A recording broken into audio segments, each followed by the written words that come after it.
Se você só lê coisa de um lado, você não sabe nada a respeito, porque a base do conhecimento humano é a confrontação de hipóteses. O genocídio velado, né? Eu recomendei esse livro, alguém leu? Se você quer falar sobre escravidão, genocídio, você tem que se informar. Agora, pergunta assim, quantos brasileiros, por exemplo, estudando o negócio de 64, quantos brasileiros se interessaram pelas duas teses? Bom, a mulher do cara sai aí com o padeiro, né? Bom, o cara pode perdoar e deve perdoar, né? Porque Jesus Cristo ensinou que a gente deve perdoar não 7 vezes, mas 7 vezes 70. E o sujeito não tem que provar que ele sabe fazer aquilo que ele já fez. Não tem mais homem nesse país, só tem boiola, é um negócio medonho. Escuta, vocês já perceberam que os comunistas desprezam vocês? Percebeu que o Zé Dirceu cospe na cara do generalato inteiro e não acontece nada? O general tem medo do Zé Dirceu e ele não tem medo nenhum deles, porra. Você imagina o treinamento que esse Zé Dirceu teve no Serviço de Inteligência Militar de Cuba e compara com qualquer sujeito que está aí na nossa ABIN. Vocês estão brincando? O Serviço de Inteligência Militar de Cuba era admirado pela KGB, porra. Sob muitos aspectos era melhor que a KGB. Tanto que você vê na famosa disputa de quem mata quem, né? 1000 vezes o Kennedy mandou matar o Fidel Castro. Deu certo? Não deu. Fidel Castro mandou matar o outro, conseguiu. Quer dizer, um serviço secreto deste tamanho, né? Você não pode medir as coisas pelo tamanho. Os melhores serviços secretos que tem no mundo são os de Cuba e os de Israel, que são desse tamanho, né? Então, você acha que uma coisa do tamanho da KGB ou da CIA pode competir com isso? Claro que não. Quanto mais, por definição, quanto mais gente sabe um segredo, menos secreto é, né? Tá certo? Então, só os serviços secretos pequenos são capazes de atuar nessa escala, né? Então, eu vou dar aqui algumas providências que vocês podem tomar para não se deixar enganar pelo discurso público. E nós também, quando eu falo discurso, é o discurso de todos os lados. Os comunistas mentem e os militares mentem. Não confio em nenhum. Ou seja, uma história honesta de 1964 não aconteceu. Quando aparece esse negócio do Hélio Gaspari, 6 volumes, etc., está todo mundo, narração definitiva. Escuta, o Hélio Gaspari era um homem do Partido Comunista, era um agente do Partido Comunista infiltrado dentro do governo militar. Ele conta esse pedaço da história? Não. Eu fico, como é que o comunista entrou no meio dos milicos e se tornou homem de confiança do Golbery? Como aconteceu isso? Se você não contar isto, todo o resto da sua narrativa é falso. Todo, da primeira à última página. Porque se o personagem central, o narrador, é falso, o resto também é falso. Então, este é um dos primeiros truques que vocês têm que aprender. Nunca tentem explicar nenhuma situação sociopolítica sem partir da sua situação pessoal. Você não sabe quem você é, onde você está, o que você está fazendo e quem está pagando por isso, você não sabe nada da sociedade brasileira. O que você sabe são impressões que você pegou do que você viu na mídia. Então, são como assim, figurinhas chinesas, aquela figura que projeta na parede. É isso aí que você tem. Não tem substancialidade, não tem concretude as coisas. Porra. Então, comece por analisar a sua própria vida. Da onde sai o seu dinheiro? O que você ganha? Quem é você? Quantas pessoas levam você a sério? Quando você dá uma ordem e seu cachorro obedece, começa por aí. Tá entendendo? Então, quando você começa a ver a pequenez da sua figura dentro do panorama social, você aí dá o primeiro passo na direção do realismo. Essa é a regra número 1 do meu método. Quer dizer, eu analiso as coisas desde o ponto de vista onde eu estou. Não é desde conceitos abstratos, não é desde regras gerais, não é desde ideais e valores. Não. Eu começo no ponto onde eu estou. Então, esta é a primeira regra. Nunca esqueçam disso. Se você perde de vista o seu lugar na sociedade, toda a sua visão da sociedade é imaginária. Tudo, absolutamente tudo. É difícil fazer? Claro que é difícil. Você acha que eu aprendi isso do dia para a noite? Não, eu levei 20 anos para começar a acertar, porra. Segunda regra. Nunca aceite nenhum conceito abstrato se você não sabe trocá-lo em entidades concretas. Então, por exemplo,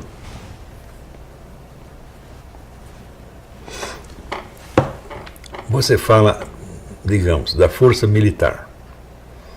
O que é exatamente a força militar? É um monte de gente armada? Fala, não, porque o militar nem sempre está armado. É um monte de gente disposta numa hierarquia de comando. Onde este passa uma ordem para esse, e ele recebe uma ordem deste, você tem uma hierarquia que tudo vai chegar no comando. Qual é o comando? É o presidente da República? Não é, meu filho. Quantas vezes o presidente da República dá um palpite dentro das Forças Armadas? Nunca. Então, dizer, ele é o comandante supremo? Sim. Honorificamente. Na verdade, tem alguém lá dentro que manda. Quem são os caras que mandam? Tem certeza que são os comandantes nominais? Existe, quer dizer, o posto do cara na hierarquia é o único fator de comando? Falo, claro que não. Você tem antiguidade, você tem capacidade, você tem coragem, tem mais isso, mais aquilo. Tem o conjunto de relações. Não é isso? Então, os brasileirinhos fizeram um filme sobre, como é o negócio da manifesto de repúdio. As Forças Armadas fazem manifesto de repúdio e tal. Daí mostra lá o quê? O clube militar, os caras jogando ping-pong, dançando, nadando. Olha, eu sei o seguinte, eu sei que o clube militar tem muito mais importância dentro da mentalidade militar do que tudo mais. Como é que eu sei? Porra, eu dei conferência lá dentro anos a fio. Conheci todo mundo lá dentro. E eu vi com esses meus 2 horas, o general Meira Matos, que tinha sido o comandante da Força Expedicionária que invadiu um país da América Central, não lembro mais,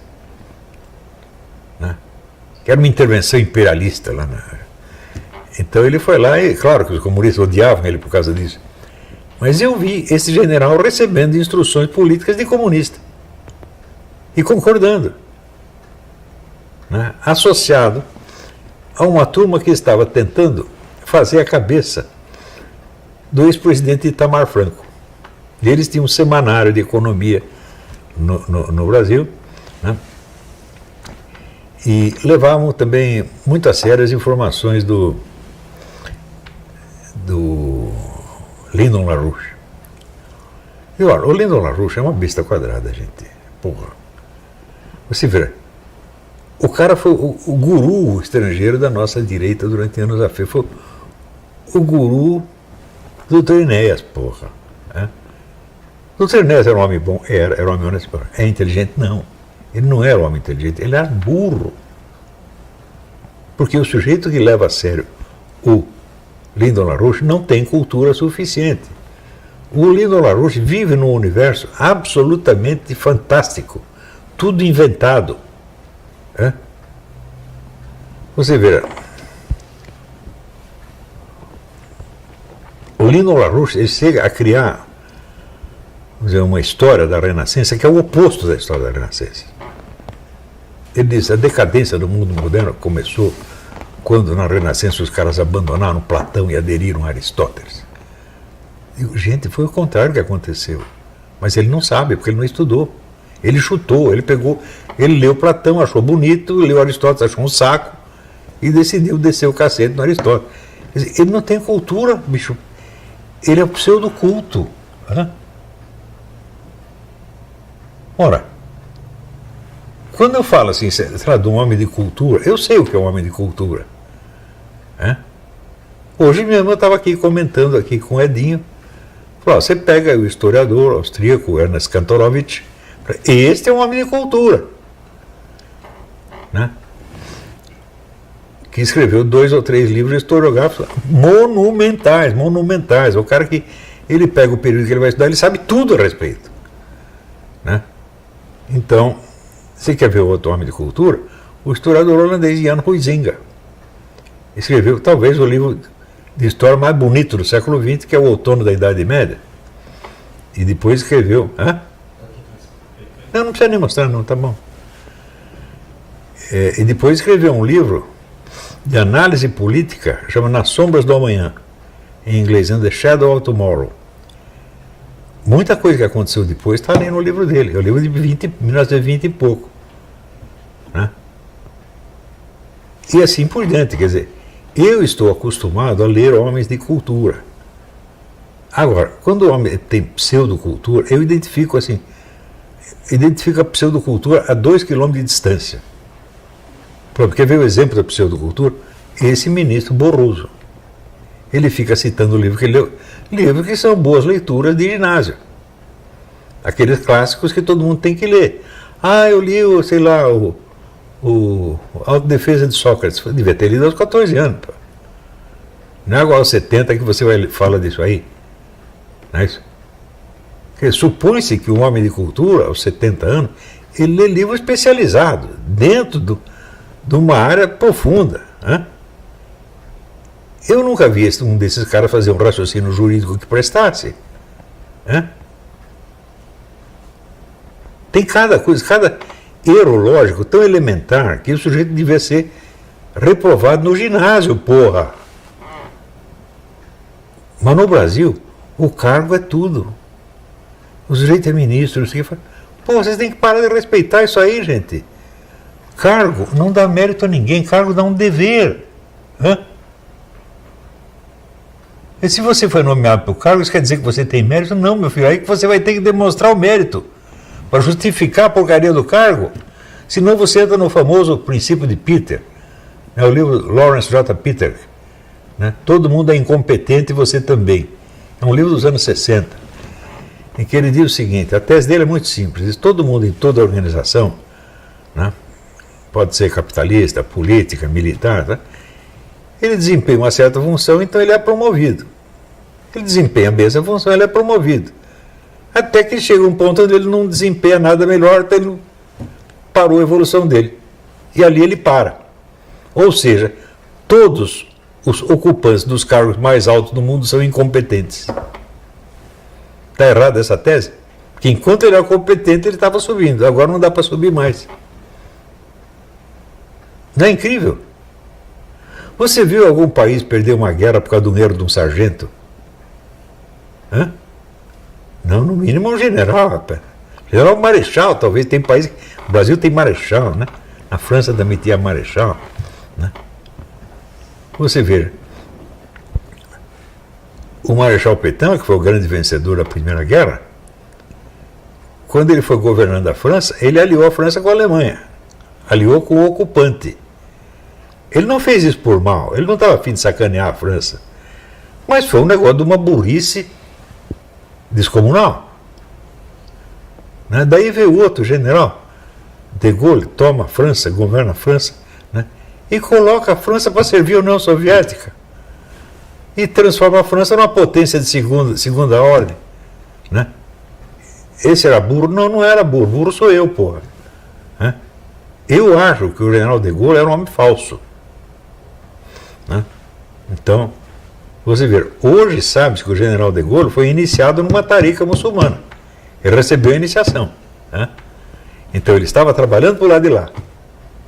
Quantas pessoas no mundo sabem isso? 2 ou 3 que leram os livros de memórias. Né? Ninguém comenta isso.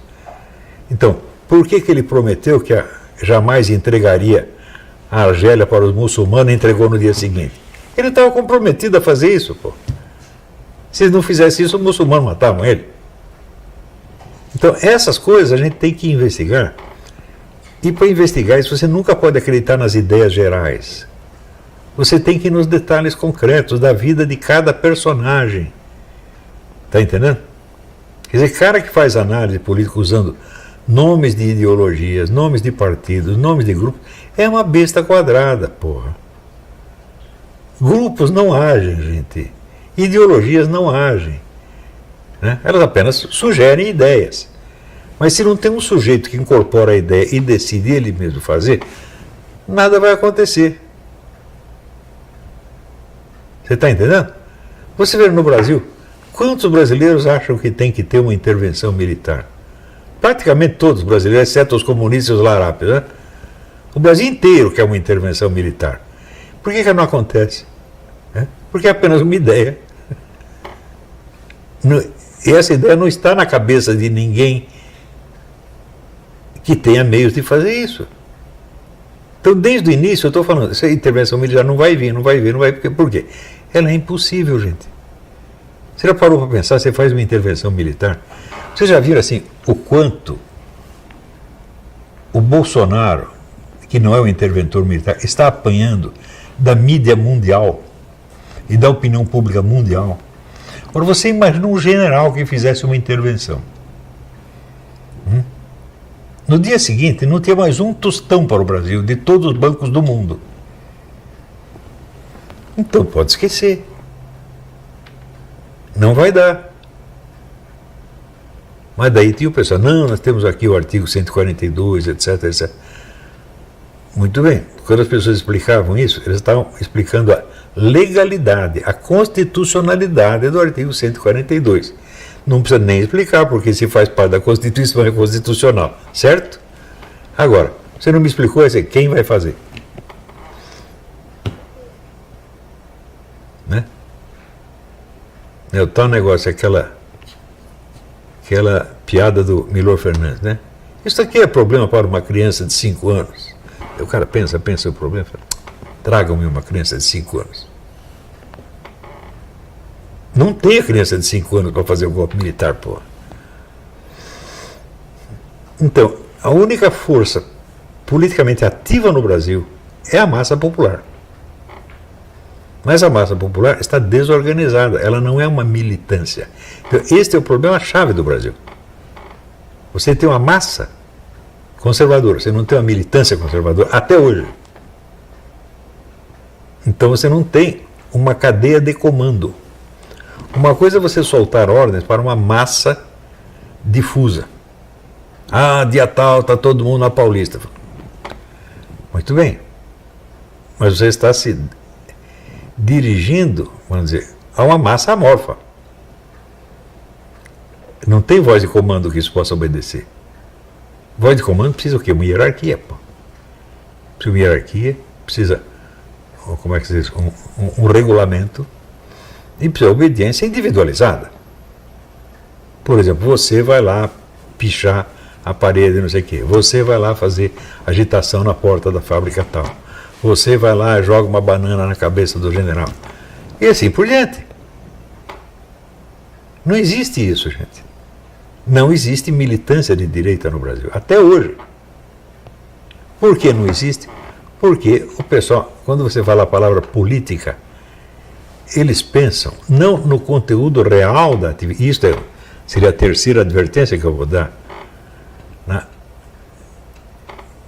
Eles usam a palavra política no sentido dos símbolos que representam a política. Não, vamos dizer, da atividade real da política. Né? Por exemplo, se você pensa em eleições, eu digo eleições são a realidade da política? Não. Eleição é um dos inumeráveis mecanismos que compõem a política. Mas como é que chega na eleição? As pessoas viram candidatos assim por natureza? Não, você tem que passar por uma seleção. Você só chega a ser candidato se deixarem você entrar lá. Então, quem seleciona os candidatos? Começa por aí. Ali começa, vamos dizer, o processo eleitoral começa ali. O processo eleitoral não é no dia da votação, meu Deus do céu. Além disso, é o seguinte, quanto dinheiro vai ter cada candidato para fazer sua propaganda? Alguém decide isso, porra. Então, você vê, o processo eleitoral está tão longe da realidade política, né, quanto qualquer sonho infantil de qualquer criança. Mas no Brasil, política significa o processo eleitoral. Né? E são só os infelizes que pensam assim? Não, gente. O próprio presidente da República pensa assim. Ele está preocupado em se ele vai ser reeleito. Eu digo, mas se ele for reeleito, ele vai ser reeleito na mesma condição que ele foi eleito. Vai ser reeleito sem poder nenhum, como já está sem poder nenhum agora. Por quê? Não tem militância, porra. Hã? Militância obedece, essa é a primeira coisa. Né? Você não pede para a militância de tal lugar, você dá uma ordem e todo mundo vai. Qualquer militância do mundo é assim. A militância comunista era assim, a militância fascista era assim, a militância cristã conservadora era assim. Você vê, no começo do século, tinha uma organização cristã na França chamada Les Camelots du Roi. Eles andavam todos com uma bengala, com uma ponta de chumbo, para quebrar a cabeça dos adversários. Então, o chefe mandava, eles iam. O Jorge Bernanos foi um dos Camelots du Roi. Quebrou muitas cabeças. Porque ele quis? Não, porque o chefe mandou. Então, se você não tem uma massa disposta a cometer violência, você não tem militância alguma. Isso é a coisa mais simples do mundo. Se você só pode sofrer violência, mas não pode fazer nenhuma, você já perdeu. Não que você deva fazer a violência. Não, mas você deve ter os meios de fazê-la se necessário. Agora, eu vejo essas passeatas conservadoras. Só tem velhinha e criança, meu Deus do céu. Alguém vai ter medo deles? Veja, já ficou provado que a cúpula comuno-larápia não respeita o eleitorado brasileiro. Ela também não respeita as Forças Armadas. Ela não respeita a lei, não respeita nada, só respeita ela mesma, porra. Será que precisa ser muito esperto para perceber isso? Hã? Quando você vê essas sentenças absurdas que esses juízes do STF fazem, né? Está na cara que eles não respeitam nada, só respeitam eles mesmos. Essa ideia de não querer fazer o lockdown nacional, quer dizer, o número de pessoas que está morrendo de fome já não basta. Hã? Quer dizer, quantas pessoas você vai ter que prender, botar na cadeia para manter um lockdown nacional? Você pensa que eles não querem isso? Eles querem exatamente isso. Por quê? Suporte popular, o pessoal comunista não tem mais. Eles só têm na mão as seguintes coisas. Eles têm a universidade, eles têm a grande mídia e têm o STF. Claro, também tem entidades secundárias, tipo o AB, ABI, etc, etc. Mas não vai passar disso. Então é o seguinte, ou eles se impõem pelo poder da autoridade, ou eles estão lascados. Se vai esperar ter apoio popular, eles nunca vão ter. A popularidade deles acabou. Pode o Lula se candidatar, o Lula não se elege vereador em São Tomé das Letras, gente. E eles sabem disso. Você não viu que juntou outro dia 5 ditos presidenciáveis para falar na internet? Você sabe quantas pessoas tinham assistindo? 1.900. Porra! Mas o povo está rindo da cara deles.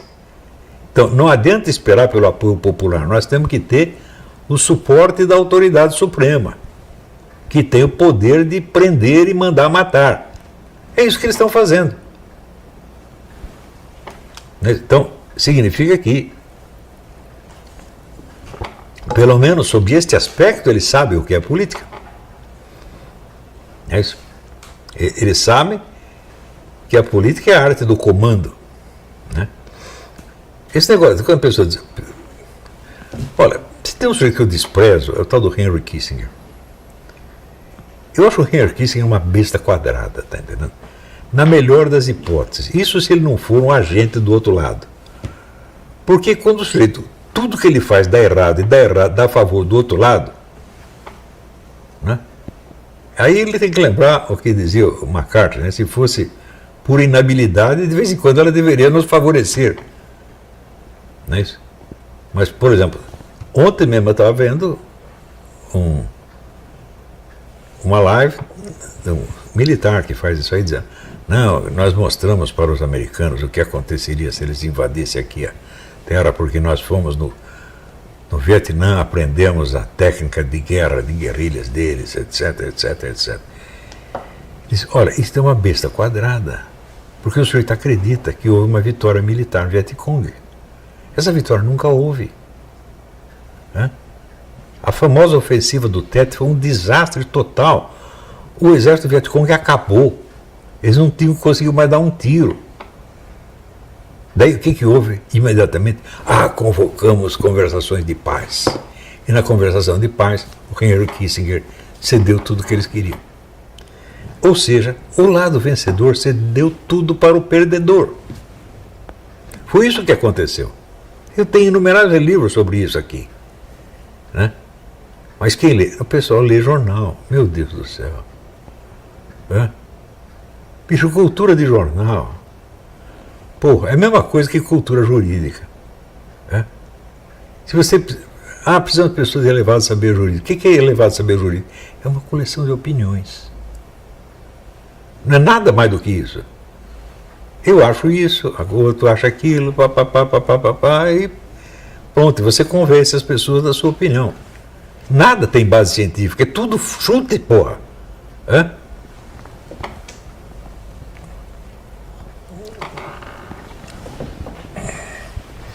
Então, vocês estão entendendo o tamanho do desastre cognitivo que nós estamos vivendo? Quer dizer, o problema do Brasil não é o comunismo, não é o direitismo, o problema do Brasil é burrice, gente. E se nós não salvarmos a inteligência brasileira, não adianta você querer salvar, sabe, o corpo, a alma, o rabo, etc, etc, e deixar a inteligência por último. De fato, não adianta. Nós temos que tirar o Brasil, vamos dizer, desta miséria intelectual medonha, pela qual todos são culpados. Porque no Brasil as pessoas tomam posição antes de saber o que está acontecendo.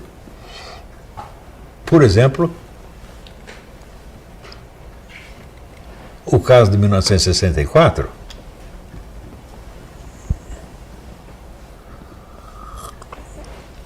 quer dizer, foi um golpe militar ou não? Bom, em primeiro lugar, foi um golpe, mas não foi militar. Quem deu o golpe foi o Congresso. Quem tirou o homem da presidência foi o Congresso. Os milicos entraram depois. E entraram depois por quê? Para livrar o Brasil do comunismo? Não. Para livrar o Brasil dos autores do golpe.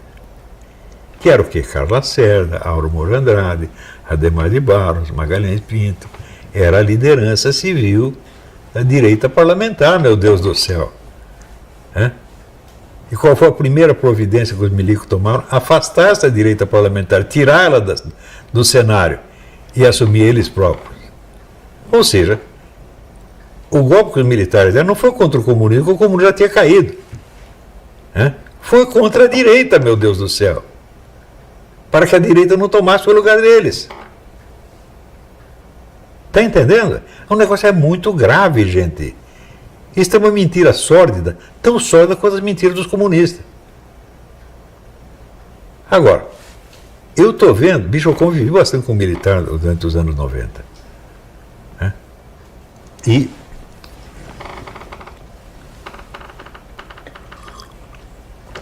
percebi que todos eles tinham um vocabulário patriótico. Não digo que fosse mentiroso, podia ser sincero, mas era auto-engano. Eles se convenciam daquilo, tá certo? De que tinham feito isso, mais aquilo outro. Digo, olha, o que eles fizeram? Por exemplo, pensa bem, o combate dos nossos exércitos contra a guerrilha era assim, um combate de 2.000 contra 10, porra. Alguém pode se gabar disso aí? Eu conheci o general Hélio Biapina, que foi o cara que derrotou lá o Lamarca. O Lamarca estava, coitado, ferrado, com meia dúzia de cúmplices lá no meio do mato, cercado por 20.000 soldados, meu Deus do... Sem água. O quê? Não tinha nem água. Não tinha nem água, exatamente. Esse Lamarca, por outro lado, O pessoal comunista idolatra o Lamarck, o nosso herói, etc. Gente, vocês já viram a caligrafia do Lamarck? Ele tem a caligrafia de menininha. Esse era um coitado, era um imbecil, que se deixou enganar pelos comunistas e se meteu num enrosco e morreu. E o general Hélio Biapina, o grande mérito dele, você foi lá com 20 mil soldados, prendeu 10. Não é para contar vantagem disso aí. A gente tem que contar essas coisas com modéstia. É isso? Houve elementos heróicos nas nossas Forças Armadas? Claro que houve. Eu li a história da Segunda Guerra Mundial. Ora, os nossos soldados deram um show. Pô, ali não é brincadeira, né? Então, aqueles eram soldados de verdade. Mas o que sobrou deles? Eu não acredito que sobrou grande coisa, não.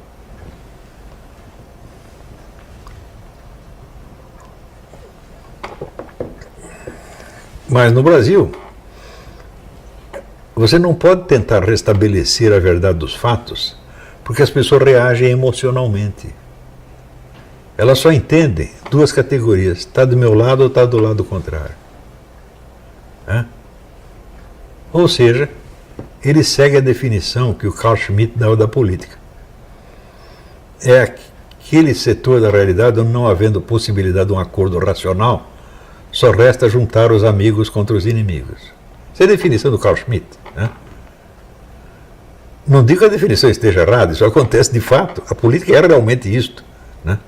Ou seja, não é um setor onde possa prevalecer a racionalidade. Porém, isso significa o seguinte, que a política tem de estar submetida a uma esfera de realidade que lhe é superior. E essa esfera de realidade, de racionalidade, tem que ser a cultura. A cultura e a moral tem que estar infinitamente acima da política e não deixar que ela ponha as manguinhas de fora. Então, olha, você pode ter lá a sua preferência, quanto você queira, mas você não tem o direito de violar a racionalidade e a realidade.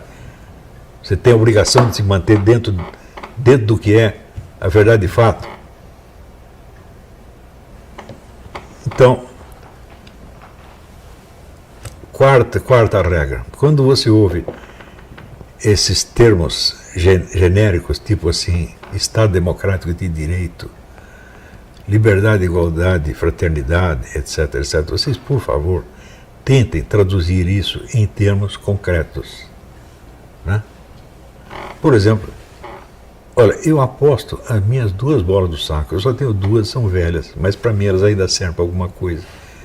Eu aposto as 2 que ninguém é capaz de me explicar em termos concretos o que é a tal da liberdade.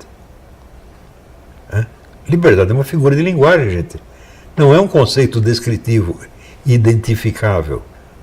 Como, por exemplo, se eu digo cubo, você sabe o que é um cubo. Se eu digo vaca, você sabe o que é vaca. Se eu digo pedra, você sabe o que é uma pedra. E a tal da liberdade? A liberdade, na melhor das hipóteses, é uma relação que se estabelece entre forças distintas. É uma proporção que se estabelece entre forças distintas. Você consegue fazer uma equação matemática correta que defina a liberdade e a distinga da falta de liberdade? Não consegue. Então, se é uma proporção não quantificável, não é uma proporção.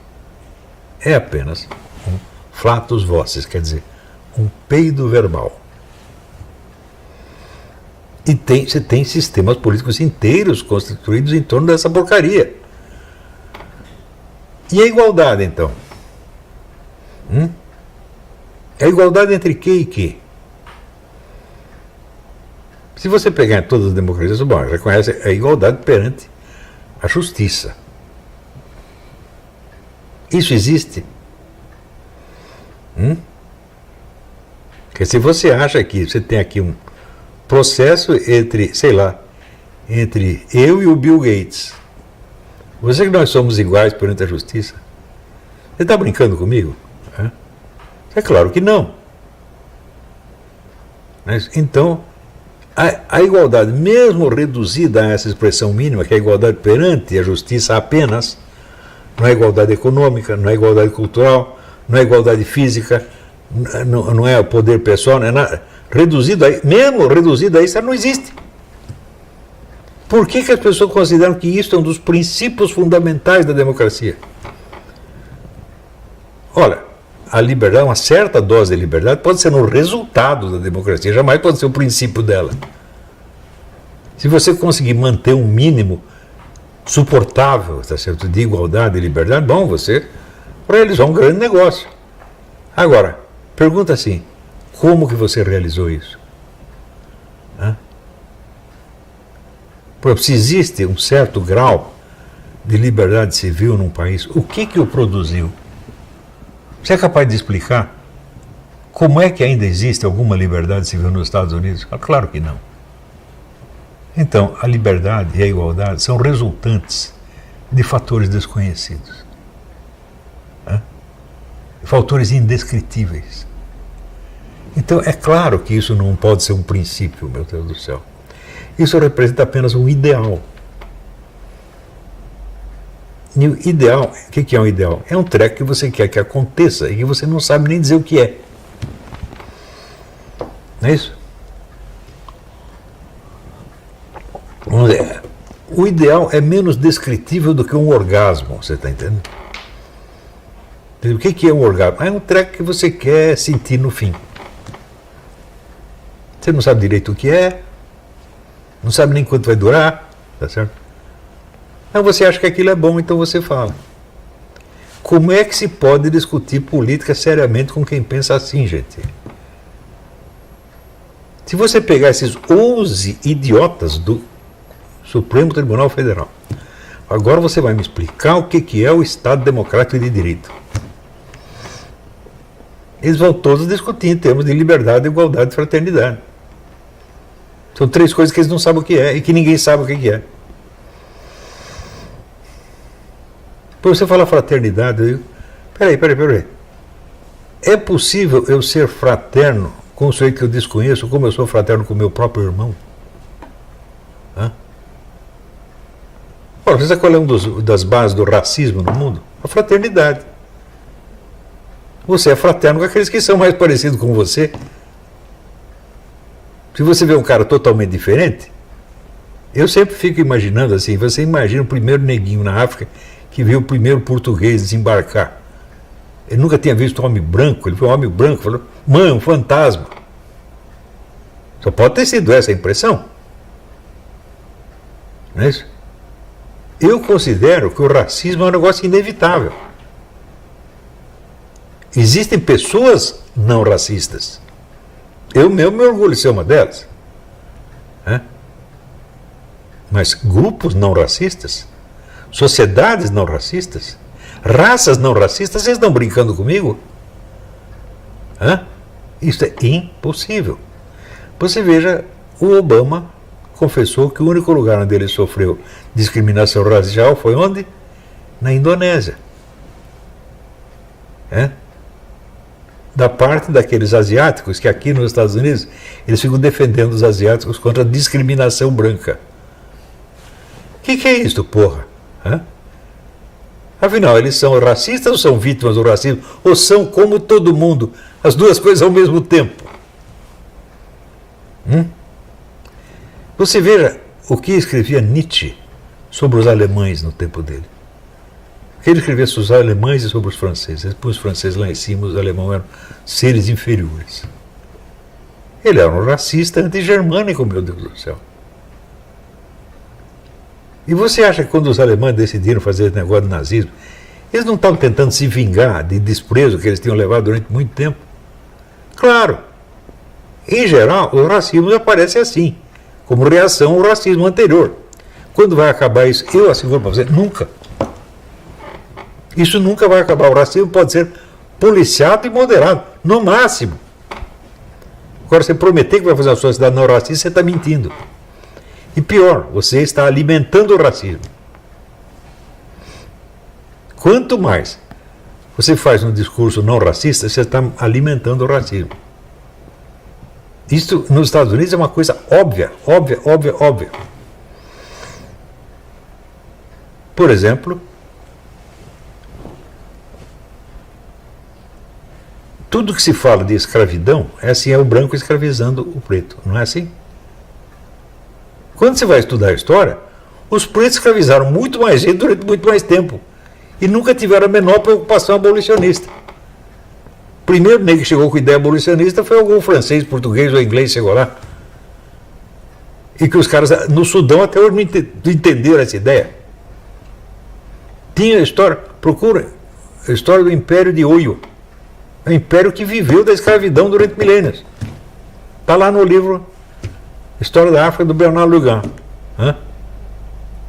Para mim é o maior historiador da África que existe. Sem contar o livro que eu já mencionei várias vezes, do Tidiane Ndiaye, Le Génocide Voilé, o genocídio velado. Né? Eu recomendei esse livro, alguém leu? Né? Isso não é curiosidade, gente. Se você quer falar sobre escravidão, genocídio, você tem que se informar, meu Deus do céu. Outra coisa,